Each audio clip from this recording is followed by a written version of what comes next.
সুপ্রিয় দর্শক, আমি মুস্তফা দানিশ সবাইকে স্বাগত জানাচ্ছি সম্পাদকীয়তে। আজকের বিষয় অসহায় রাজধানীবাসী, আর এ নিয়ে আলোচনার জন্য আমাদের স্টুডিওতে উপস্থিত আছেন স্থপতি মোবাশ্বের হোসেন, সাবেক সভাপতি বাংলাদেশ স্থপতি ইনস্টিটিউট। মাঝখানে আছেন মোহাম্মদ মশিউর রহমান, নির্বাহী ম্যাজিস্ট্রেট, ঢাকা মেট্রোপলিটন এলাকা, এবং ওই প্রান্তে আছেন আবুল হোসাইন, সমন্বয়ক, হকার সমন্বয় পরিষদ। তবে আলোচনা শুরুর আগেই চলুন দেখে নিই এখনকার প্রধান শিরোনামগুলো। উন্নত প্রযুক্তিতে পরিবেশ রক্ষা করেই নির্মিত হচ্ছে রামপাল বিদ্যুৎ কেন্দ্র, বললেন বিদ্যুৎ ও জ্বালানি প্রতিমন্ত্রী। জলবিদ্যুৎ আমদানি করতে নেপালের সঙ্গে আগামী মাসেই চুক্তি। 94টি উপজেলায় প্রকৃত মুক্তিযোদ্ধাদের তালিকা তৈরির কাজ শুরু, স্বাগত জানালেন মুক্তিযোদ্ধারা। দলমত নির্বিশেষে প্রকৃত তালিকা প্রকাশে প্রতিশ্রুতি। বিশ্ব ইজতেমার দ্বিতীয় পর্বেও লাখো মুসল্লি জমায়েত, রোববার আখিরি মোনাজাত। মধ্যরাতের পর বিমানবন্দর থেকে আব্দুল্লাহপুর পর্যন্ত বেশ কয়েকটি রাস্তা বন্ধ। সারা বিশ্বে মার্কিন রাষ্ট্রদূতদের বরখাস্ত করলেন ট্রাম্প। যুক্তরাষ্ট্রে ট্রাম্প বিরোধী বিক্ষোভ, 2 শতাধিক আটক। ভাষণে ইতিবাচক প্রতিশ্রুতির প্রশংসা প্রবাসীদের। এবং ক্রাইস্টচার্চ টেস্টের দ্বিতীয় দিন শেষ সেশনে বোলারদের নৈপুণ্যে ম্যাচে ফিরল টাইগাররা। দিন শেষে নিউজিল্যান্ডের সংগ্রহ 7 উইকেটে 260 রান, বাংলাদেশ এগিয়ে 29 রানে। মহাশয় ভাই, এখন রাজধানীবাসীর যে অবস্থাটা হয়েছে, একটা মানে এমন একটা অবস্থায় আছে, মানুষ অসহায় হয়ে গেছে। যে মানুষ না রাস্তায় নামতে পারছে, না ফুটপাতে যেতে পারছে, হ্যাঁ, না কোনো জায়গায় গেলে কতক্ষণ পরে সে যাবে, কতক্ষণ পরে সে আসবে, অফিসে যেতে ঠিকমতো পারবে কিনা, নানামুখী সমস্যায়। বিশেষ করে যানজট, এই রিক্সা, তার মধ্যে রিক্সাও একটা আছে, তার সঙ্গে মনে করেন নদী দূষণের ব্যাপারগুলো আছে, খালগুলো দখলের ব্যাপার, যেখানে সেখানে যত্রতত্র খোঁড়াখুড়ি চলছে। এর মধ্যে হকার উচ্ছেদ, বিভিন্ন বাণিজ্যিক এলাকাতে বিভিন্ন প্রতিষ্ঠান, এগুলো নিয়ে সবকিছু মিলিয়ে এখন মনে হচ্ছে যে রাজধানী আস্তে আস্তে বাসের অনুপযোগী হয়ে যাচ্ছে। কিছুটা তো অবশ্যই তাই। আপনার এটার আগে ছোট্ট একটা ঘটনা গতকালকের বলি। I was tremendously worried about the whole thing. সেটা হচ্ছে কালকে পূর্বাচলে রাত্রে 8টার সময় আমি যাচ্ছিলাম পূর্বাচল এলাকার একটি পিকনিক স্পটে। ওখানে একটা আমাদের আলোচনা সভা ছিল। আমি ঢাকা শহরে কোনোদিন 47 মিনিট একটি পয়েন্টে দাঁড়িয়ে থাকার ঘটনা দেখি নাই। এই হাইওয়েতে আপনার বসুন্ধরা যে কনভেনশন সেন্টার 4টা আছে, সেটা কিন্তু হাইওয়ে থেকে নিচের রাস্তায়। এখন এইখানে কনভেনশন সেন্টারের সামনে তাদের নিজস্ব বাহিনী, সেই নিজস্ব বাহিনী করলো কি, আপনার 4টি কনভেনশন সেন্টার থেকে লোকরা যে বের হচ্ছে তাদেরকে হাইওয়েতে তুলে দিচ্ছে।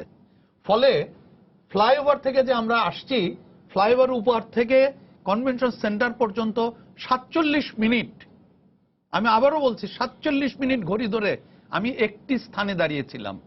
অর্থাৎ হাইওয়েতে সাইড রোড ওঠার কোনো কারণ নাই। আপনারা যদি যান তাহলে দেখতে পাবেন এই হাইওয়ে যেটি করা হয়েছে এটার সার্ভিস রোড নিচে, এবং এই সার্ভিস রোড একটি থেকে আরেকটিতে যাওয়ার জন্য হাইওয়ের নিচে দিয়ে টানেল করা আছে।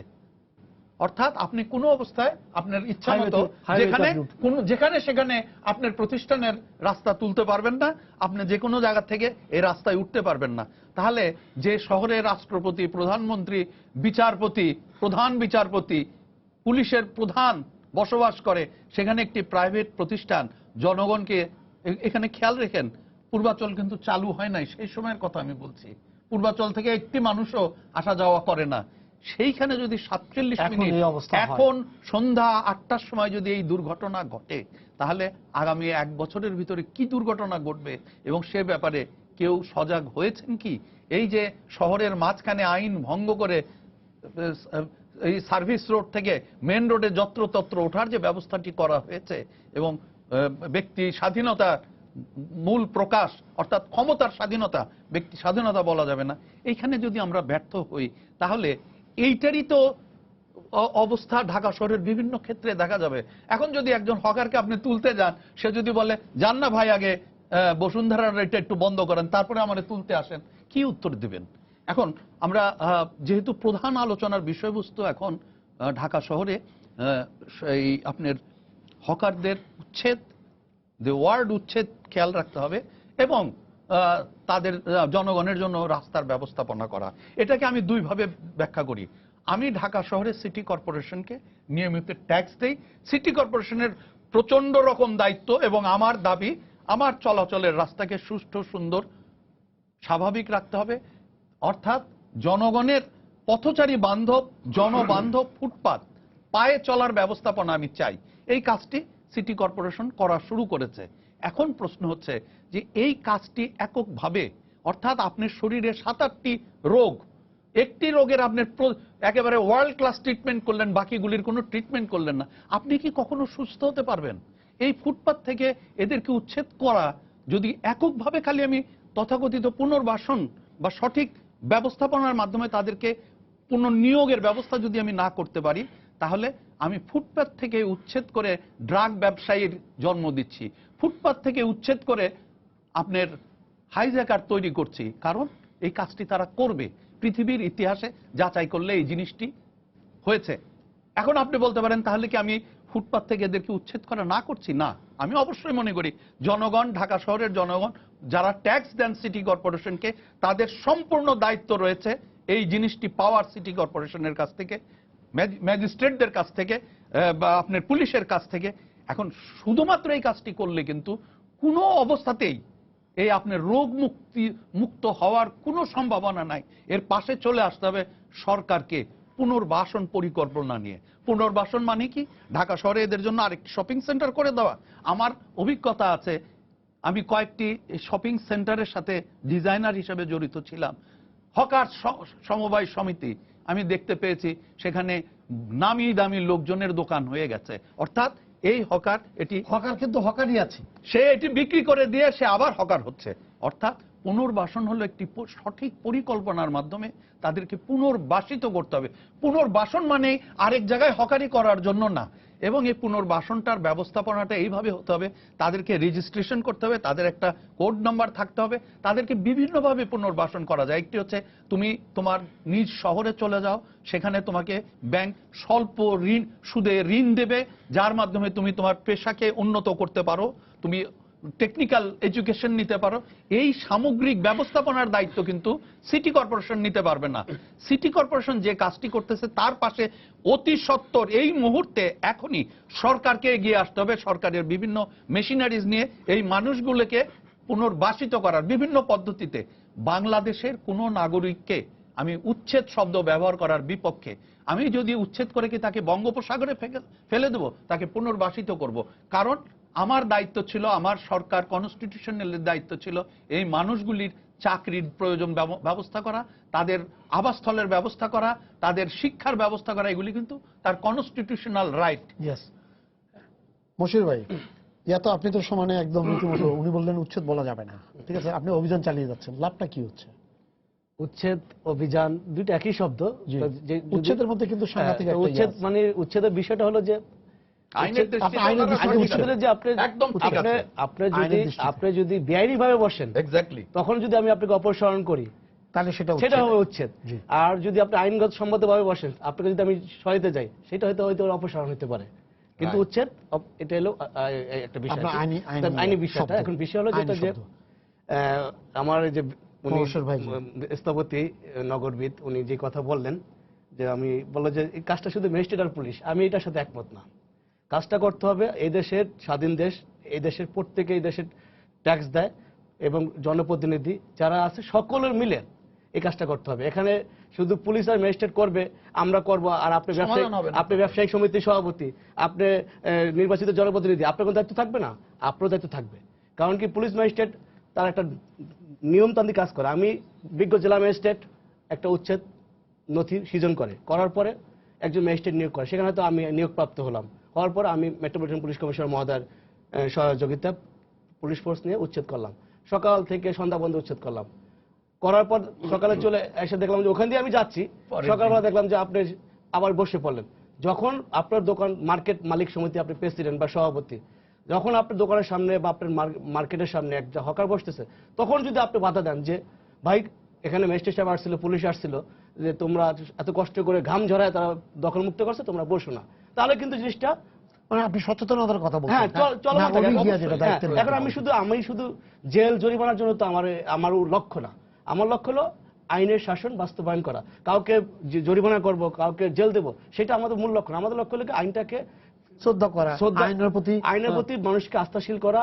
সরকার, যে আরেকটা কথা উনি বললেন যে সরকারের দায়িত্ব, সরকার তো দায়িত্ব পালন করছেই, কারণ স্থানীয় সরকারের একটা মানে সংস্থা হলে সিটি কর্পোরেশন, তাই এটা কি সরকারি না? অবশ্যই সরকারি। ওখানে আমাদের প্রধান নির্বাহী কর্মকর্তা আছেন, এডিশনাল সেক্রেটারি র্যাঙ্কের, ম্যাজিস্ট্রেট যিনি আছেন আমারই হয়তো বা কলিগ, সে সিটি কর্পোরেশন, সরকার তো ওখানে আছেন, তাহলে সরকার কাজ করতেছে।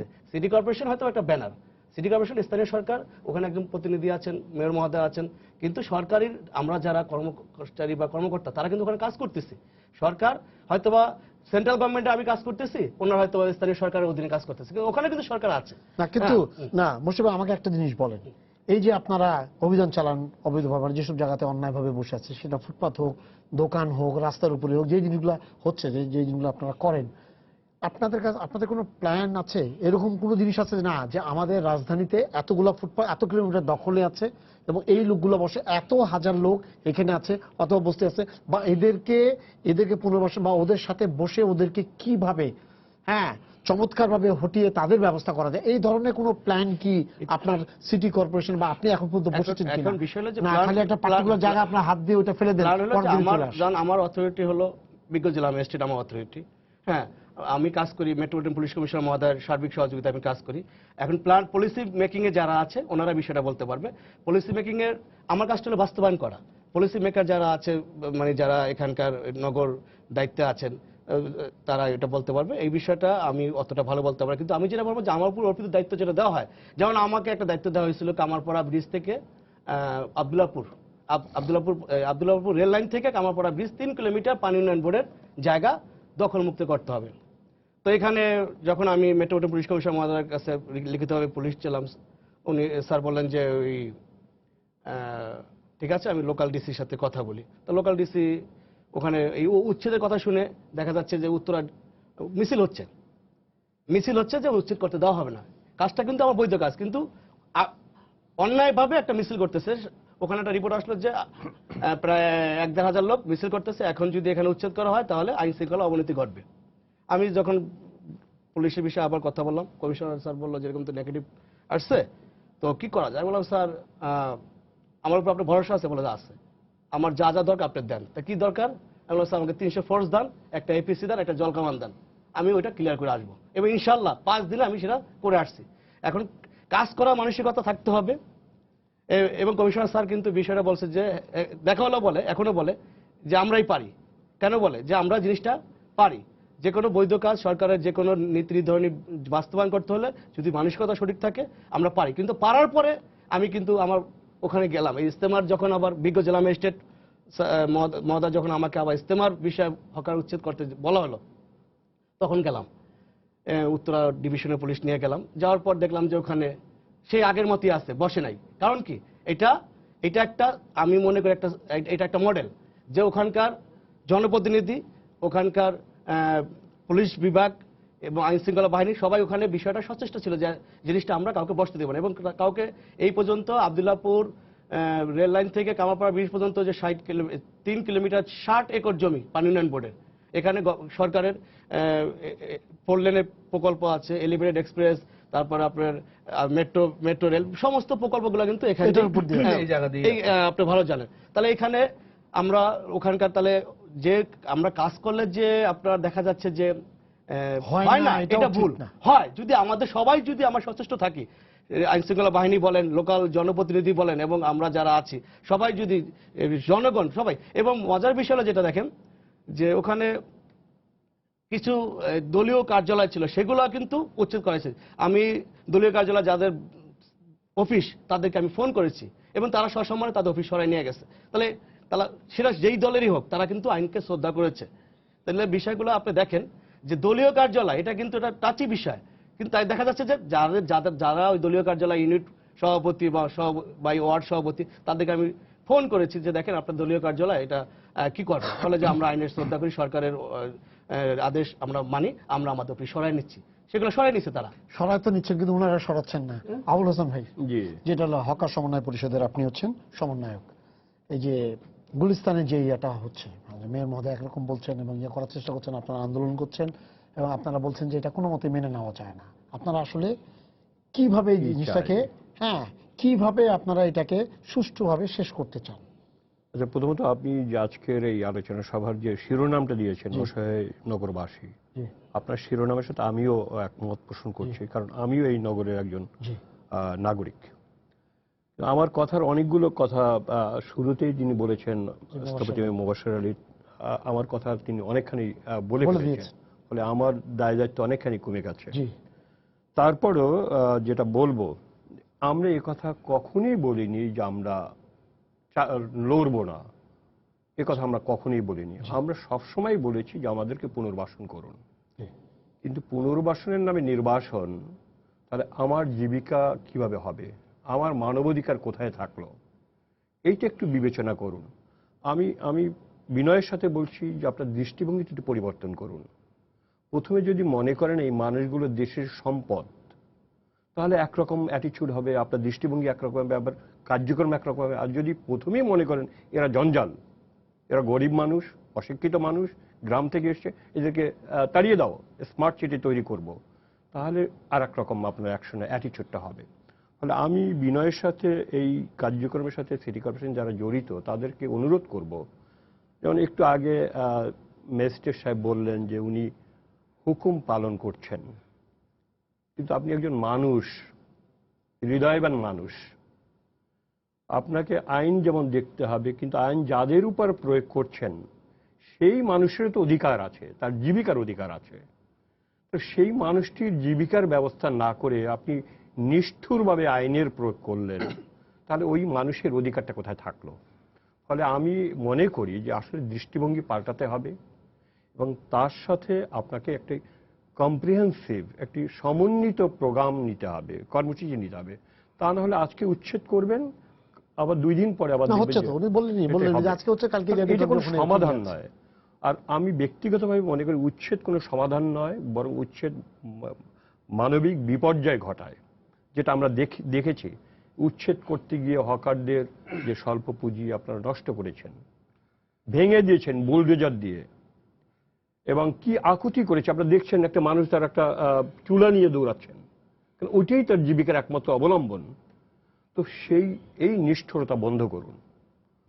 মাননীয় মেয়র মহোদয়কে আমি আজকের এই অনুষ্ঠানের মধ্যে দিয়ে বলবো যে আপনি একজন হৃদয়বান মানুষের সন্তান, ফলে আপনি এত নিষ্ঠুর আচরণ করবেন না হকারদের সাথে। আমরা আপনাকে সহযোগিতা করতে চাই, আপনার কর্মসূচি বাস্তবায়নে হকাররা সহযোগিতা করবে, কিন্তু এই নিষ্ঠুরতা দিয়ে কোনো কিছুই অর্জন করতে পারেন না, বরং আপনি একজন নিষ্ঠুর মেয়র হিসাবে চিহ্নিত হবেন, যেটা আমরা চাই না।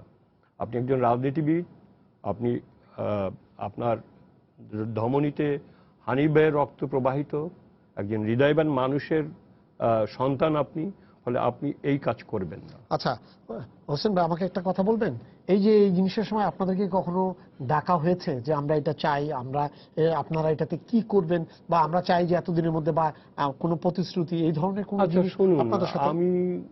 আমি গত 16 বছর ধরে হকার আন্দোলনের সাথে যুক্ত। আমি অনেকবার স্মারকলিপি দিয়েছি মেয়র মহোদয়ের কাছে, উনি এখন পর্যন্ত আমাদেরকে ডাকেননি। গত 11 তারিখে সিটি কর্পোরেশন একটা মিটিং হয়েছে, এটা সত্য, সেখানে কয়েকজন হকার নেতারা উপস্থিত ছিলেন। আমি জানি না এটা যদি উনি মনে করেন যে একটা প্রতিনিধিত্বমূলক সভা, তাহলে ভুল করবেন। প্রথমত সেখানে পুলিশ প্রশাসন ছিলেন, আর সিটি কর্পোরেশন ছিলেন, আর ছিলেন হকারের গুটি কয়েক সংগঠন। এবং সেই মিটিংয়ে উনি যখন ব্রিফিং দিচ্ছিলেন, সেখানেই ওই হকার নেতারা প্রতিবাদ করেছেন যে আপনি এভাবে আগাতে পারবেন না, আমরা আপনাকে সহযোগিতা করতে চাই, আসুন আলাপ আলোচনার ভিত্তিতে আমরা একটি সুষ্ঠু সমাধানের পথ আগাই। কিন্তু তিনি তা করেননি। 11 তারিখ মিটিং করলেন, উনি 15 তারিখে বুলডোজার পাঠালেন। আমি এখনো মনে করি এর দিয়ে কোনো সমাধান হবে না, অসহায় নাগরিকদের কোনো সহায়তা হবে না, বরং কিছু মানুষকে আপনি নিঃস্ব করে দেবেন, ইতিমধ্যে হয়েছে। ফলে আমি আজকের এই অনুষ্ঠানের মধ্য দিয়ে আমি সকল নাগরিকদের প্রতি অনুরোধ করব যে আসুন আমরা সবাই মিলে বসে এর একটি সমাধান চাই, সুষ্ঠু সমাধান। একটি কথা বলুন তো, যে একজন মানুষ সন্তান জন্ম দিতে পারে, তার ইচ্ছা, এটা দেয়া না দেওয়া তার পরিপূর্ণ ইচ্ছা, কিন্তু সেই সন্তানকে কি মারতে পারে? আইন এটা অনুমোদন করে? তাহলে মেয়র মহোদয় সাহেব, আপনি হকার জন্ম দিলেন, মানে কাজের ব্যবস্থা না করে হকার হলো, আর আজকে আপনি সেই হকারকে হত্যা করছেন গলা টিপে। এটা আইনত অপরাধ। দয়া করে সেই অপরাধ কাজ করবেন না। একটা ফোন আছে, দর্শক আপনার পরিচয় দিয়ে প্রশ্ন করুন। একেবারে কমিয়েছি। হ্যাঁ, আপনার নাম বলে প্রশ্ন করেন আপনি। জি, সালাম আলাইকুম। ওয়ালাইকুম আসসালাম। স্যার, আমি ইঞ্জিনিয়ার এস এ রাশেদ। আপনার সাথে কয়েকদিন আগে ডিএনসিসি আনিসুল হক সাহেবের অফিসে দেখা হয়েছিল। তো আমি আপনাকে মোবাশ্বের স্যারকে প্রশ্ন করতে চাচ্ছি যে এই যে হকার উচ্ছেদ বা পুনর্বাসনের যে ব্যাপক কথাবার্তা হচ্ছে, it is created for 30-40 years. Suddenly attitude and requirement cannot be eliminated. আমার প্রশ্নটা, but what can be done? They can be rehabilitated on the same space or in another space. আমি লক্ষ্য করেছি গুলিস্তানের এন্টায়ার অঞ্চলে হেঁটে এক একটা হকারের এক এক রকমের সাইজ অফ পজিশন। কোনো কোনো পজিশনে এমনও দেখা গেছে যে 10,000, 5,000, 3,000 পর্যন্ত তাদের garments and equipment to sell they are holding. যদি এই রাস্তাটাকে সেভ করে ফুটপাতের একটা অংশকে ইনটু ল্যান্ড ইনটু উইথ, অর্থাৎ মনে করেন 10 ফুট বাই 3 ফুট বা 8 ফুট বাই 2 ফুট, এইরকম একটা সাইজ করে ইউনিফর্মলি সারা ফুটপাথে যদি আপনার এদেরকে রিহ্যাবিলিটেট করা যায়, রিপোজিশন করা যায়, I am 100% sure conflict and suffering both will reduce for the people, for the earning hawker. ঠিক আছে, ঠিক আছে, আপনাকে ধন্যবাদ। হ্যাঁ মোর্শে ভাই, উনি যে কথাটা বলেছেন, হ্যাঁ, উনি যে কথাটা বলেছেন এটা একটা সমাধান চিন্তা ভাবনা করা হয়, কিন্তু এটা কিন্তু সত্যিকার অর্থে সমাধান না। কারণ যে মানুষগুলিকে আমরা এই জায়গাতে দেব, এটা লিজ হোল্ড প্রপার্টি হবে এবং তারা এটা বিক্রি করে চলে যাবে। পাওয়ার পরে অন্তত 100 গুণ দামে বিক্রি হবে। যেরকম 10 লাখ টাকার ধানমন্ডি গুলশানের 1 বিঘা জমি 400 কোটি টাকায় বিক্রি হয়। সরকার কিন্তু লেখা আছে দলিলে, সরকার চাইলেই যে কোনো মুহূর্তে লিজ প্রপার্টি সিজ করতে পারে। আমার বাংলাদেশের মাটিতে আজ পর্যন্ত সরকার কারো লিজ প্রপার্টি দখল করেছে আমার জানা নাই। অর্থাৎ এটাকে সরকারের অ্যালটমেন্টকে আমি মারাত্মক রকম একটা ব্যবসায়ী অ্যাটিচিউড মনে করি, যার মাধ্যমে এই হকাররা এই জায়গাগুলি বিক্রি করে আবার অন্য জায়গায় হকার হবে। এটা কিন্তু সমাধান না। সমাধানটাকে আমি মনে করি সমগ্র দেশ নিয়ে আপনাকে এই প্রবলেমটি সমাধান করতে হবে। ঢাকায় কেন এত হকার আসে? ওয়ান অফ দ্য রিজন আগে বের করতে হবে। কারণ ঢাকাকে সমগ্র বাংলাদেশ থেকে সেপারেট করে উন্নতির চরম শিখরে নিয়ে যাওয়া হচ্ছে। উন্নতির চরম শিখরে নেওয়া মানেই হলো ঢাকা শহরকে অবনতির চরম শিখরে নিয়ে যাওয়া। কারণ প্রতিনিয়ত ঢাকায় মানুষ ছুটে আসবে।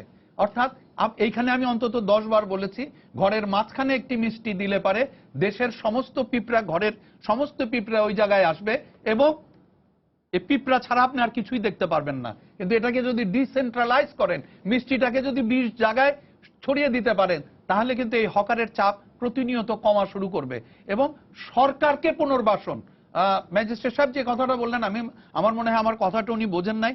আমি বলছি, আমি ট্যাক্স পেয়ার হিসাবে এবং সিটি কর্পোরেশনের আমার কাছে দায়বদ্ধ আমাকে ফুটপাত চলাচলের উপযুক্ত করে দেওয়া, এবং মেয়র সাহেব সেই কাজটি করছেন আইনের ধারায়, এবং ওনারা পুলিশ আইনকে মেনে নিয়ে এই কাজটি করছেন। কিন্তু একই সাথে বাংলাদেশের নাগরিক হিসাবে, বাংলাদেশের একজন সজাগ নাগরিক হিসাবে আমি মনে করি সমগ্র মানুষকে নিয়ে আমার পরিকল্পনা করতে হবে।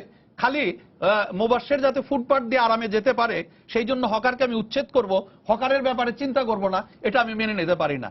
আমাকে হকারকে পুনর্বাসন শব্দটার কিন্তু মানে মানুষে অনেকেই ভুল করেন যে ওনাদেরকে ভালোভাবে বসার জায়গা, ওনার ট্রেড আমি পরিবর্তন করে দিতে পারি, ওনাকে আমি বিদেশে পাঠানোর ব্যবস্থা করতে পারি, আমি ট্রেন্ড আপ করতে পারি, এবং তার ডিস্ট্রিক্ট টাউনকে ঢাকার পর্যায়ে যদি আমি নিয়ে আসি, ডিভিশনাল হেডকোয়ার্টার গুলিকে, কেন একটি ঢাকা, কেন 10টি ঢাকা বাংলাদেশে নাই? কেন আমাকে ট্রিটমেন্ট করার জন্য সবাইকে ঢাকায় আসতে হয়? আমরা যদি ডিসেন্ট্রালাইজ করি তাহলে বিরাট পরিবর্তন আসবে। এবং আমার কাছে কষ্ট লাগে, আজকে প্রায় 40 বছর আগে 45 বছর আগে স্বাধীনতার পর 72-73 সনে জাতির পিতা বঙ্গবন্ধু বলেছিলেন, বাবারা, আমাদের 3-4 জন স্থপতিকে বলেছিলেন, বাবারা শুধু ঢাকা নিয়ে প্ল্যান করো না, সারা বাংলাদেশ নিয়ে করো, না হলে কিন্তু খবর আছে। সেই খবরটা আমরা এখন টের পাচ্ছি। নেভি হেডকোয়ার্টার ঢাকা শহরে। আমাকে বলেন তো সমুদ্র কোন জায়গায় আছে? কেন নেভি হেডকোয়ার্টার ঢাকা শহরে? কেন নেভি হেডকোয়ার্টার চিটাগাঙ্গে না? কেন আইডব্লিউটির হেডকোয়ার্টার বরিশালের না? কেন ঢাকার মতন বিভিন্ন প্রতিষ্ঠানের হেডকোয়ার্টার বিভিন্ন ডিভিশনে নাই? যদি আমি এই কাজটি করতে পারতাম, এই কাজের সাথে আর ছোট্ট আরেকটি জিনিস করতে হবে, আইনের কঠোর শাসন এই শহরগুলিতে যদি আমি দিতে পারি, আমি যদি শিক্ষা ব্যবস্থা এবং হেলথ কঠোর, হ্যাঁ অবশ্যই কঠোর, নিষ্ঠুর, আইনের যথাযথ বাস্তবায়ন, কঠোর আপনাকে হতে হবে, কিন্তু প্যারালালি নিষ্ঠুর না, প্যারালালি আপনাকে সেই কাজটি যাতে না হয়। যেমন অনেকে বলে ঢাকা শহর থেকে রিক্সা উচ্ছেদ করতে পারে, আপনাকে উচ্ছেদ করার জন্য কিচ্ছু করতে হবে না। ঢাকা শহর থেকে মানুষকে পাসপোর্ট দিয়ে ঢাকার বাইরে নিতে হবে না, ঢাকার বেনিফিট আপনি বাইরে দেন।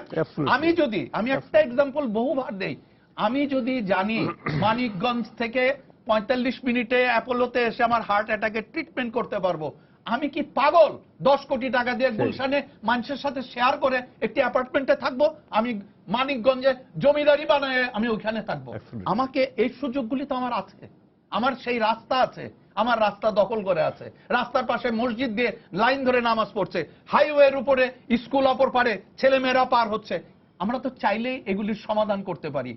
এই সমাধানগুলি করার ব্যাপারে কঠোর থেকে কঠোরতম আইন প্রয়োগ করতে হবে, এবং সেই আইনটি প্রথম প্রয়োগ করতে হবে যে দল সরকারে থাকবে তার লোকের উপরে সবচেয়ে বেশি কঠোর হতে হবে। যদি এই কাজটি করতে পারেন, দেখবেন সমস্ত কিছু সুন্দর সুষ্ঠুভাবে পরিচালনা করা সম্ভব। উনি বলছেন কঠোর হতে হবে, পাশাপাশি বললো যে ওদের যে সুবিধাগুলো আছে এবং চিন্তা করা, পুনর্বাসন মানে কিন্তু এটা না যে আপনি এখানে দিয়েছেন একটা দোকান দিয়ে দিলাম, এটা সমাধান না। উনি বললেন যে দোকানটা বিক্রি করে দিবে, আরেক জায়গায় সে হকারগিরি করবে। মানে এই যে ট্রেনটাতে যেটা আছে, তাকে যদি সে যদি শিক্ষিত হয় তাহলে তাকে তার ব্যবস্থা করা, তাকে ঋণ দেওয়া বা এই ধরনের জিনিসগুলো। পাশাপাশি আপনার কাছে আমার যে মশির ভাই যেটা হলো, এই ঢাকা শহরে তো আর কোনো জায়গায় লাল নীল বাতি নাই, হাত দিয়েই চলছে। তো এই বাতি না থাকাতে যেটা হয়েছে, যেমন 2-3 পুলিশ থাকছে একটা চৌরাস্তার মধ্যে, এখানে ওইখান থেকে হাত দেখাচ্ছে এদিক দিয়ে আসো, ও ওদিকে তাকায় আছে বলছে হ্যাঁ সে তারটা দেখতে পারে, এদিক দিয়েও গাড়ি আসছে, তারপরে চৌমাথার মাঝখানে চারদিক দিয়ে গাড়ি এসে আটকায় গেল, যানজট সৃষ্টি হয়ে গেল। বাতি আছে কিন্তু বাতির দিকে আমরা কেউ তাকাই না। না না না, বাতি তো কোনো জায়গায় সচল, বাতি তো করতে দেয়নি।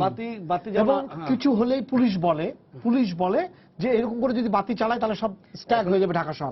ঢাকা শহর কি এখন স্ট্যাগ ছাড়া আছে? বিষয় হলো যে ডিএমপিতে আমি যেহেতু অনেকদিন ধরে কাজ করি, আমি একটা কথা বলি আপনাকে, সেটা হলো যে ডিএমপির অনেকগুলো উইং আছে, যেমন ডিবি আছে, কাউন্টার টেররিজম আছে, সোয়াত আছে, ক্রাইম ডিভিশন আছে, ট্রাফিক ডিভিশন আছে, পেট্রোল, ক্রাইমের মধ্যে আবার ট্রাফিকের মধ্যে পেট্রোল আছে।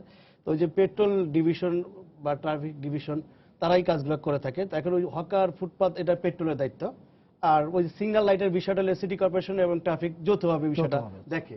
তো এখন বিষয়টা হলো যেটা যে একেবারে যে নাই তা না, রাত্রিবেলা যদি চলে দেখি আমি তো থামি না, লাইট আমি বলি লাইটের কোনো প্রসেস নাই। লাইটের প্রসেসটা আপনি যে বলি যে এখন দেখা যাচ্ছে যে আমি উত্তরা থেকে আসি ডিএমপি হেডকোয়ার্টার, আসার পথে আমি ক্যান্টনমেন্টটা ইউজ করি। তো ক্যান্টনমেন্টটা দেখি যে না ক্যান্টনমেন্টের কথা বললেন না আপনি, ক্যান্টনমেন্টের লোকজন এখানে যখন আসে তখন তারা আলাপ আলোচনা পরে করে না না, ওখান থেকে কিন্তু আস্তে আস্তে আমরা কিন্তু দেখেছি যে কোনো ট্রাফিক পুলিশ না থাকলে আমরা ওইখানে মানেন আপনি, কিন্তু এখানে এসে মানেন না। এখন এখানে মানি না কেন? এই আমার মানসিকতা চেঞ্জ করতে হবে, যে আমার মানার মানসিকতা, আমাদের মূল্যবোধ না, কেন আপনি লাঠির ভয় করেন? ভুল বিষয় হলো যে ওখানে দেখা যাচ্ছে যে কোনো লোকও নাই, তারপরে কিন্তু থামতেছে, কারণ কি ওখানে একটা প্র্যাকটিস হয়ে গেছে, না মনিটরিং আছে, হ্যাঁ প্র্যাকটিস হয়ে গেছে, একটা আপনার মানুষের অভ্যাস না, পানিশমেন্ট, হ্যাঁ পানিশমেন্ট, যে একটা মেজর জেনারেল সাহেবকেও পানিশমেন্ট দাও, মেজর পানিশমেন্ট, এখানে একটা প্র্যাকটিসের মতো যায়, এখানে এটাই নিয়ম।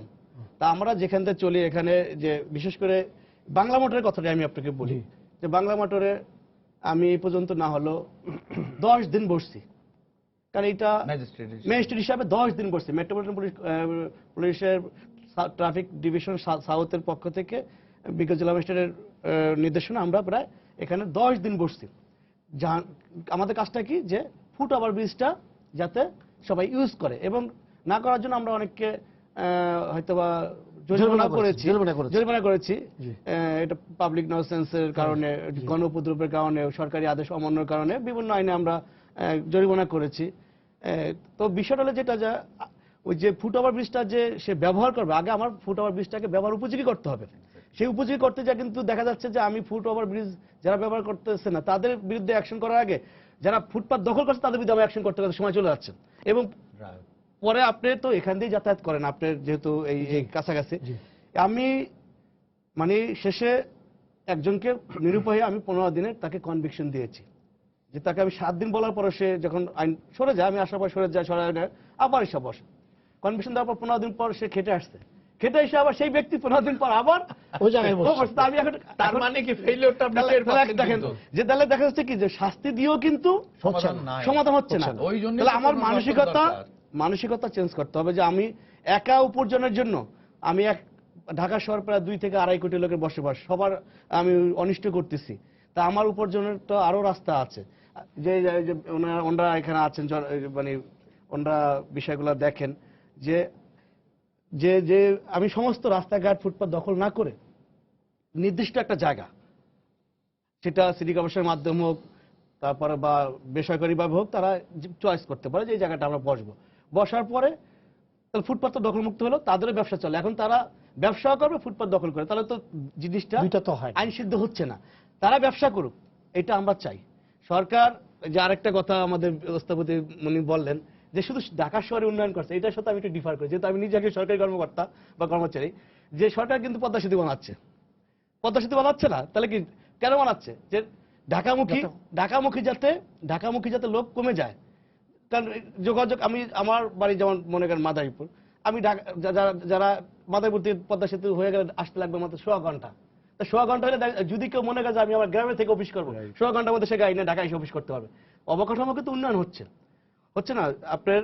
এই যে তারপর দেখেন আরেকটা কথা যে বললো যে কিছু স্থাপনা সহায়তা হবে, যেমন সরকার কিন্তু মুন্সিগঞ্জে একটা এয়ারপোর্ট করার পরিকল্পনা নিয়েছিল, কিন্তু আমাদের মানসিকতার অবক্ষয়ের কারণে আমরা সেটা করতে দেইনি। তাহলে কি এটা সরকার কিন্তু চেষ্টা করেছে যে এই এয়ারপোর্টের যে ঢাকার যে এয়ারপোর্টটা আছে, এই এয়ারপোর্টটা ধরেন যে ইউজ হইতো, ওখানে যদি একটা এয়ারপোর্ট হইতো, তাহলে কিন্তু এখানে ঢাকার নোয়াখালী বা বরিশাল থেকে পিরোজপুর থেকে যারা আসতো বা ফরিদপুর গোপালগঞ্জ থেকে আসতো, তারা কিন্তু ওই এয়ারপোর্টে ইউজ করতো, এখানে আসতো না, ঢাকা শহর যানজট করে দিত। তা আমার মানসিকতা উন্নয়ন আমি সরকার করবে, কিন্তু আমার মানসিকতা তো থাকতে হবে যে উন্নয়নের সুযোগ করে দেওয়ার। কিন্তু আমি তো সেখানে হট্টগোল করলাম, ওখানে আপনি গিয়া পুলিশ সদস্য নিহত হলো, পুলিশ জীবন দিল সরকারের উন্নয়ন করতে যে। তাহলে সরকার তো এখানে কাজ করতেছে, যে উনি বলে যে ঢাকা থেকে ডিসেন্ট্রালাইজেশন করার জন্য সরকার কাজ করতেছে, কিন্তু সেই কাজটা আমাকে সুযোগ করে দিতে হবে। আমার ওই মানসিকতা থাকতে হবে যে আমি সরকারকে সুযোগ করে দিই, আমার ট্যাক্সের টাকা একটা জিনিস হচ্ছে, সেই জিনিসটা হোক, বাস্তবায়ন হোক। কিন্তু আমরা হয়তো তর্কের স্বার্থে বা বিভিন্ন স্বার্থে আমরা জিনিসগুলোকে বাধা দিচ্ছি। দেখেন তো কাজগুলো যদি বাস্তবায়ন হয়, সাপোজ পদ্মা সেতুটা যদি বাস্তবায়ন হয়ে যায়, দেখবেন যে ঢাকা শহরে কিন্তু অনেকটা মনে করেন হয়ে যাবে। কারণ আমরা এখন যারা এসে হোটেলে থাকি, থেকে 2 দিন অফিস করি আবার বাড়ি চলে যায়, তখন আর তার হোটেল থাকতে হবে না, সে আসবে, অফিস করবে, চলে যাবে। তাহলে কিন্তু অবকাঠামো কিন্তু উন্নয়নগুলো যদি এরকম হতে থাকে, ঢাকা থেকে কিন্তু মানে ঢাকার বসবাসের পরিস্থিতি, পরিবেশ আরো অনেক ভালো হবে। শেষ পর্যায়ে আছি আবুল হোসেন, তাহলে দাঁড়াচ্ছেটা কি? এই যে গুলিস্তান হকার নিয়ে যে প্রতিদিন আপনারা মিটিং মিছিল করছেন, এটার সমাধানটা সমাধান আছে। বলেন। প্রথমত আমাদের পার্শ্ববর্তী দেশ ভারতের কথা একটু চিন্তা করেন। আর যদি 10 বছর আগে যদি কলকাতা গিয়ে থাকেন, আর এখন কলকাতা ভিন্ন, একেবারে ভিন্ন। ভারতে 2004 সালে একটা নীতিমালা, জাতীয় নীতিমালা করেছে, ফেডারেল গভর্নমেন্ট করেছিল। তারপর 2014 সালে একটা আইন করেছে, street vendor livelihood and regulation act. আমরা এই কাগজগুলো সিটি কর্পোরেশনে দিয়েছি, আপনারা দেখুন, এখান থেকে ভালো যদি কিছু থাকে সেটা নিয়ে আলাপ আলোচনা করুন।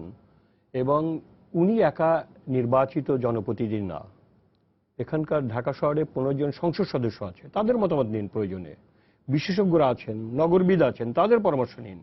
আমরা আপনাদের সহযোগিতা করব। এখানে আজও বলছি, আমরা এরকম উদ্যোগ নিলে হকাররা তাদেরকে সহযোগিতা করবে। আমরা চাই না মানুষের এই দুর্ভোগ তৈরি করতে। একটা কথা আমাদের জানা রাখা, যে সিটি কর্পোরেশনের এরকম কোনো তথ্য আছে কিনা কত হকার আছে, নেই। কিন্তু ভারতের ওই আইনের মধ্যে আছে যে আরবান পপুলেশন 2.5 হকার। উনি বলছেন 2 কোটি যদি হয় তাহলে 5 লক্ষ হকার।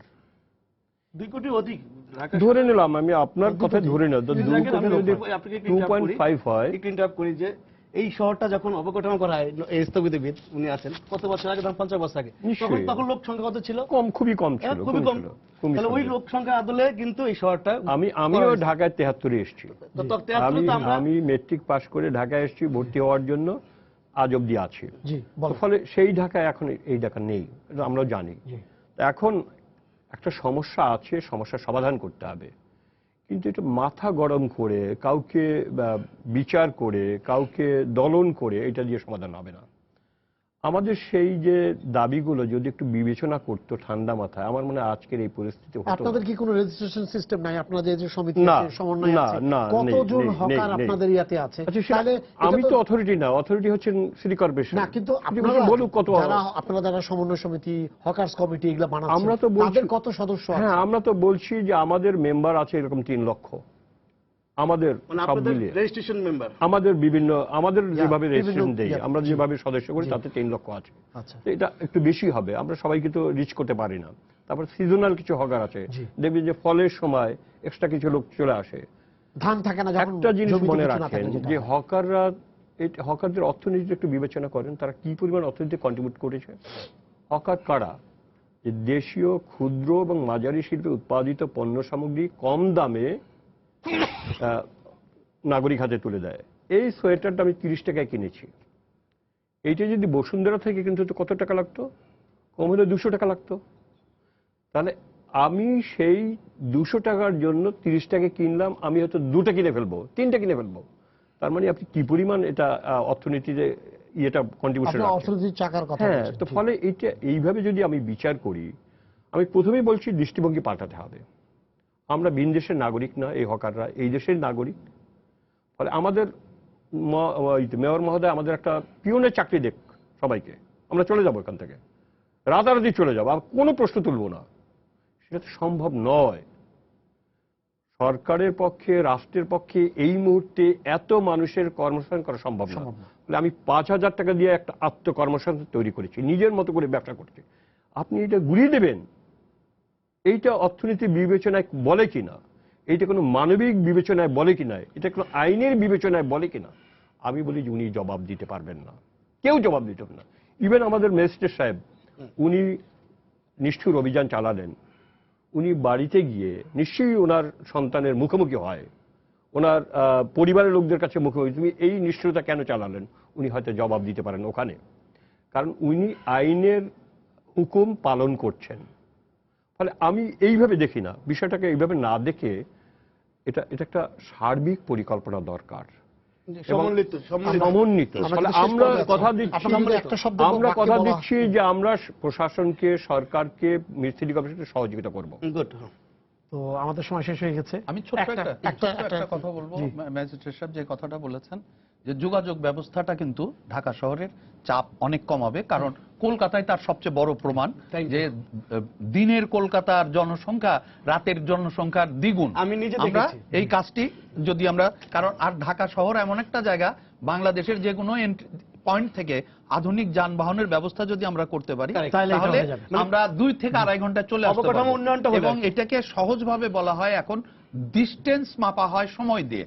আর সহজভাবে যদি চিন্তা করি, ওনার সাথে আবার একটি পয়েন্টে দ্বিমত করি, সেটি হচ্ছে আমাদের স্টাডিতে আমরা দেখেছি most of the DC, SP এবং সিভিল সার্জনের সন্তানরা কেউ তার ডিস্ট্রিক্টে পড়াশোনা করেন না, কন্যা স্ত্রী সহ সব ঢাকায় থাকেন। অর্থাৎ ওই জায়গাগুলিকে উন্নত করতে হবে, ওই জায়গার অবস্থানটাকে গ্রহণযোগ্য পর্যায়ে বাড়াতে হবে। আমাদের সময় শেষ হয়ে গেছে। আপনাদেরকে ধন্যবাদ স্টুডিওতে আসার জন্য।